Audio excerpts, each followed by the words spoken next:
Hi. Hello. Welcome. Hi, guys. Welcome to Travel Tuesday with Blue Planet Scuba. I'm Heather. And I'm Jonas. And this week we're going to be talking about what we think is one of the Caribbean's best kept secrets. This is St. Eustatius, also known as Statia.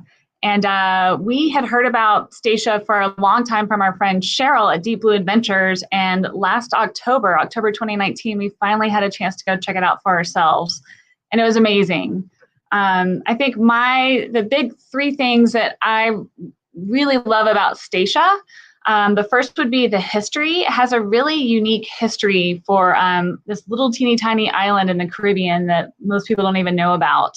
Also, the topside is absolutely incredible. It's definitely kind of old school Caribbean, laid back. Mm-hmm. It's not touristy. If you want casinos and shopping malls, like this is not it. It's a perfect little getaway. And it's beautiful. There's great hiking and just gorgeous things topside. But the best thing is the underwater life. It's absolutely incredible. And yeah, we've got some really fun pictures from our trip there to share with you and tell you a little bit more about the island. Yeah, and just wanted to follow up on that is that it is, like Heather said, if you're looking for a getaway, it's perfect. But like she said, there's no McDonald's there. There's no Marriott. There's no Hilton. It is literally an island with people who've just wanted to get away from everything. So it has very much, if you're looking to chill out, it's probably about as chill as you get. Awesome. So we're going to go ahead and share some photos, or try to. Bear with us with the technology. That one. All right. Cool. So yeah, hopefully this is working okay. Hopefully someone will come downstairs and yell at us if it's not. But just to give you a sense of where Statia is, it's one of the considered the Dutch Antilles, the Dutch West Indies. It is where the red dot is. Basically, you fly into St. Martin, which is just above that, and then take a little teeny tiny plane on Win Air over from St. Martin to the island. It just takes a few minutes. If anyone's ever been to Scuba before, you can see Scuba from the hotel that we stay at. It's super close. And yeah, so right there in the middle of the Caribbean, tiny little island. It's only 8 miles square. And once you arrive, this is what it looks like. It's gorgeous. The hotel that we stay at and the dive shop are all the way down at the bottom of that picture, right on the water. You can see the volcano in the background. So it's not a huge island. There's it has a national park that goes around the volcano and an area up to the northern marine park, which is huge, that goes all the way around the island. And we'll show you a picture of that here in a second too. Yeah, talk about history. The dive shop and the hotel, the old gin house, are all in buildings that are more than 300 years old. So, and then right above it, you can kind of see where the hill comes up.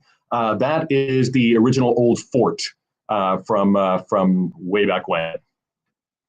Cool. So this is a little bit closer photo of the hotel that we stay at, the old gin house. And it's beautiful. It has some rooms right there on the front. If you see the kind of 3-level structure, those are the oceanfront rooms right next to the restaurant. This is the main part of the hotel when you arrive. Basically, it's great. We dive with Scuba Aqua there, and they are lovely and they took such good care of us the week we were there. We're excited to go back and see everyone there again. And they actually picked us up at the airport and brought us to the hotel. We checked in and did our little dive orientation at the hotel bar. And in the meantime, all of our bags had magically appeared in front of our room, which made it super easy. They have garden rooms too. They have this beautiful little pool and the garden rooms in the back, which you can get 1 king bed or 2 beds. So it's great. We have a lot of single travelers who like to come with us and, sometimes share a room with a roommate. So it's a perfect setup for that. Also, this is what one of the oceanfront rooms looks like. Yep. These are not in 300-year-old buildings. Yeah, it's a little more modern. And so, yeah, all the rooms have AC, super comfortable, just beautiful. Right downstairs, they have the restaurant where we have breakfast every morning, lunch, dinner, all the things. It looks right out on the water. It's beautiful. They also have this bar in one of the original warehouses that they built, and it is stunning. Really super cool place to hang out. That's result. And this is a view from the restaurant. It's, again, gorgeous. It's fun to come back after diving every day, catch up, talk about what we saw and watch the sunset, look at Scuba, look for the green flash. It's a gorgeous little island. You can kind of see on the right there's some posts sticking out of the water. That is right in front of the dive shop, which is literally like 10 seconds walk away from the hotel. It's right next door. Actually, one of the dive shop owners said he timed it, and it takes him 7.2 seconds to walk from Old Gin House to Scuba. Yeah, it's very convenient. The dive shop was also built in one of the original old warehouses. They just redid it, and it's beautiful. There's a full dive shop inside with great gifts and other things if you need to pick up some extras while you're there. They have some fantastic rental gear. Everyone dives nitrox. Nitrox is included, and the reason is most of the dive sites are a minimum of 60 feet. It's just the reefs are a little bit deeper here, which is great because they look fantastic. They're not affected or impacted as much by storms, but it does mean that if you want to have longer bottom times, you're going to want to dive nitrox. So definitely make sure you have your nitrox certification before you go. They also have that awesome patio out back, which is where we do all of our dive briefings. And they even have a little bar right there in the window. So if you want to grab some coffee between dives, or maybe get a glass of wine or a cocktail at the end of the day and talk about what you saw all day, it's perfect. They also have right out front, you can shore dive, although you can snorkel it. It's so shallow, and there's a lot of life right out there too. This is it looks like an old pier that was in front of that warehouse back in the day. But it's super easy. You can walk right in off the beach and see some pretty neat stuff. Yeah, it's actually really kind of a cool little dive site. Yeah. But yeah, max depth is maybe 10 feet. So depending on your breath hold abilities, you might not need to take a tank down with you. They have two different dive boats that they dive from. The big one is the Green Flash, and then they have a smaller one called Yellow Boat. But the great thing is all of the dive sites are within 10 minutes of the dive shop, or actually the marina where we leave from. So it's super easy. If you're worried about seasickness or anything like that, it's no big deal here because all the sites are so close. And yeah, the cool thing too, like we said, the island itself is about 8 square miles. You can see how far around the island the marine park extends. So they really take their conservation seriously, and you can tell once you dive there. I think there's maybe 2 dive shops on the island. So there aren't a whole lot of people in the water. So it's just incredible when you dive in. The reefs look great, and there's so much marine life, and they are not afraid. You can see all of the different dive sites that they have. So there's always somewhere to go. If there's like a little too much current at one, we just pick up and go somewhere else. But it's a great mix of reefs and wrecks and muck diving, which I didn't expect there. And we'll show you some photos of what we saw. Okay. So beautiful reefs, lots of healthy coral, soft coral, hard corals, lots of sponges, tons of schools. Oh yeah, these little guys. I mean, yeah, like Heather said, it just seems like the fish there are just, they're not overwhelmed by divers, so they're kind of curious about you. So you'll get a lot of close encounters. Yeah, super cute. Tons of eels, lots of macro life. You don't see those very often. No, exactly, the fingerprint. Oh my gosh, and more boxfish and trunkfish than I've ever seen in one place. And like, not just the usual species that you're used to seeing. We saw a kind of cowfish that I hadn't seen anywhere else here in numbers. It was crazy. Super cute. More macro. Oh my God, and there's so many lobsters. There are lobsters everywhere. There are lobsters on every single dive. And again, they just don't care. Right. Yeah, it's a little up close and personal. I love the dive shop has these great maps that they've already made for all of the dive sites. So when you do your briefing, and we would come back to the dive shop in between every dive. So you could kind of chill out, grab some water, warm up a little bit, and then go over the next site. they have, like I said, they have a ton of reefs, and it's cool because you have this volcano that has definitely impacted the geology and topography topside, but you see that underwater as well. So you have a lot of these reefs that kind of have like, you know, a bunch of ridges and valleys that you can swim over. There's also a ton of wrecks. Do you want to talk a little bit about? Yeah, the one thing to consider is that, you know, like looking at this one, triple wreck, these are historic wrecks. That means that they are, you know, up to 300 years old, and they were all wooden boats back then. So the only thing that remains are any of the metal artifacts. Anchors, like you see in the drawing there, cannons. It's amazing. On some of the dive sites, you'll find old bottles. The other thing that you find a lot of are clay pipes from when the sailors would be hanging around in the evenings, you know, when they're in the harbor, got nothing else to do, and just sit around and smoke and drink and throw bottles over the side. Maybe somebody knocks a pipe out of somebody else's mouth and it ends up in the water. But and also, like Heather said, you can kind of see from this map here is that they are a bit deeper, right? So the shallowest part is 55 feet deep. So that's why, again, nitrox is definitely a must. Yeah, and one thing to consider too is the history of this place. 300 years ago, St. Eustatius was like the primary port in the Caribbean. This is where all the trading happened, all the action. So that big bay that's right in front of the dive shop would have hundreds of ships in it. So if you think about over time, like there's a lot of shipwrecks down there. They have an archaeologist who comes and finds new stuff all the time, especially if there's been a big storm and maybe some surge has shifted around the sand or things underwater. They're constantly finding new things. So it's really fascinating. You can see like some of the giant anchors they have, a cannon.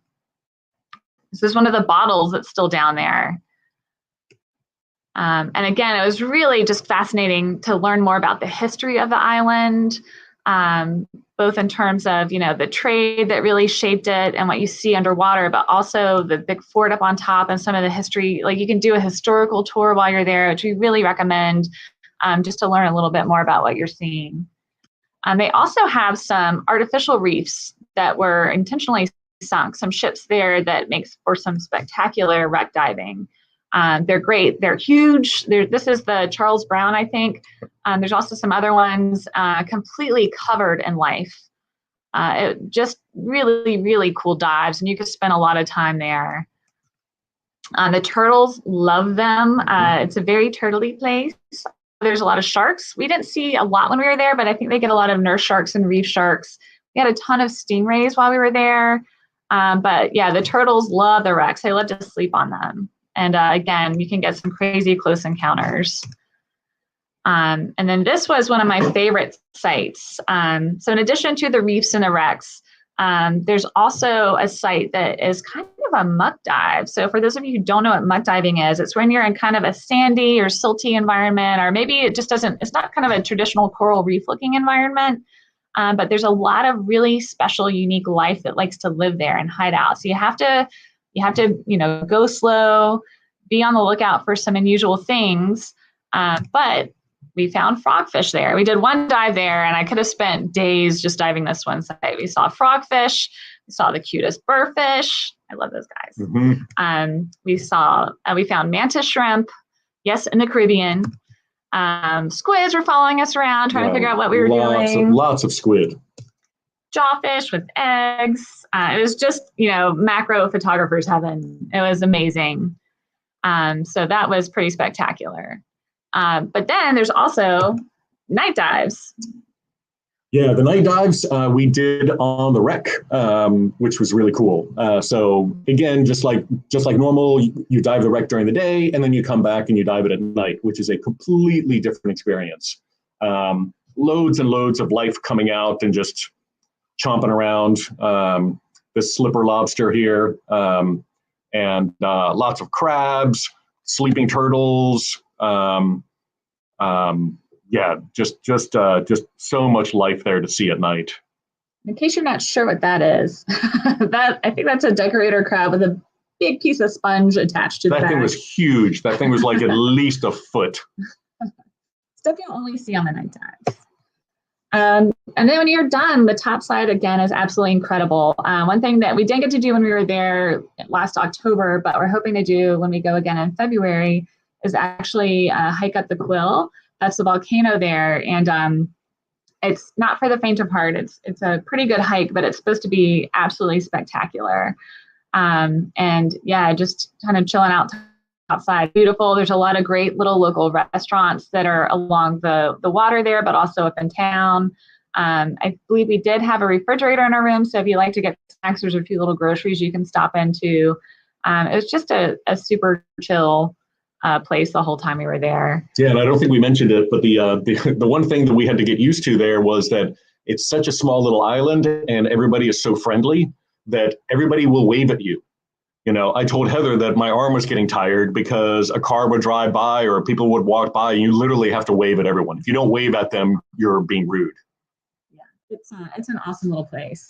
So we're actually really excited because we're planning to go back in February. We were supposed to go in May over Memorial Day weekend, but sadly that did not happen. So we are planning to go back. Sorry, getting our screen back up here. And well, that looks funny. We're planning to go back in February over President's Day weekend for those of you who get that holiday off. And we do still have, I think, 3 or 4 spots left on that trip. I'm going to quit sharing now. But again, that's in February. And the cool thing is, for those of you coming from DC, you can actually, I think United has direct flights into St. Martin, or I know JetBlue flies to St. Martin, a number of other places too, but United has direct flights, and then you just take the little tiny plane on Winair over, and you can actually book all the way through on United. So that makes it super easy. Yeah, and we're looking forward to getting back. It's been a long time coming. It was really fun going through our photos and getting all excited about it again, but we're looking forward to it. So, if you guys have any questions, I'm going to check on comments now. If you have any questions or comments, feel free to post them, whether it's on YouTube, Instagram, Facebook, and we'd be more than happy to get back to you and answer those. Same thing, if you want to get in touch with us about our trip in February, go to our website, check it out. We'd love to have you join us. And yeah, we look forward to seeing you all underwater again soon. Be safe, everyone. Thanks. Bye.